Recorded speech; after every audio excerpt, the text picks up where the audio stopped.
Well, I made the effort, came down to Samphire Hoe early in the morning. Summer fishing in general, you know, if you've got a rock mark or a pier, a bit of float fishing. I mean, it's fascinating watching a float, there's something about it. Course anglers will tell you that. Obviously in the sea you've got to use a fairly heavy float. I mean, you can see this, but it's a sliding float, slides on the line. Up the top above it, put a little bead and then a stop knot. Now a stop knot can be a grinner, 4-turn grinner, a couple of them is handy, and you can adjust the depth that you're fishing. The rest of the rig now, I've got 3 hooks on here. I've got a top hook, and that's got a size 6 on it with a sliver of mackerel. It's aimed at mackerel and garfish. And further down, I've got another size 6, and right at the bottom, a lead, and another size 6. Head hook ragworm, that's what I'm using for the pollock and wrasse and what have you. So far, just to show you, I have caught something. I've caught a couple of pollock. These are only just sizable, only just 30 centimetres is a sizable pollock. Bit of fun though on light tackle. I've also had, get it out, a pout now. There used to be a lot of these around this area. They're short now, I don't know why. Member of the cod family perhaps. Not very good for eating, lots of bones, although I eat them occasionally.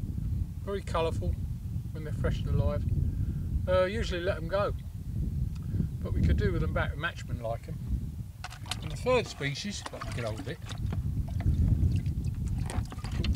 hooked up again, is a wrasse. Now wrasse, rockfish. I mean, they've got impressive dentures. I don't know whether you can see that. I'm not focused in very well, I don't expect. I mean, a tough little species, live in the rocks, eat ragworm, crab, good bit of fun. Again, not very good for eating. I do like cardboard, to be honest, and that's probably why they survive, because we put them back. All the anglers put them back, don't eat them. I'm going to put him back in the bucket and put him back in a minute. Now, a lot of people talk about size limits for these fish. I'll show you the pout now. Anglers use size limits, commercials use size limits, but not all fish have got size limits. Legal ones, that is. Now, for pouting, the size limit, depending on who you fish with, is 18 and 20. But there's not really a legal limit. You can keep what pout you like. But of course the anglers, conservation minded, well, 20 centimetres is about right.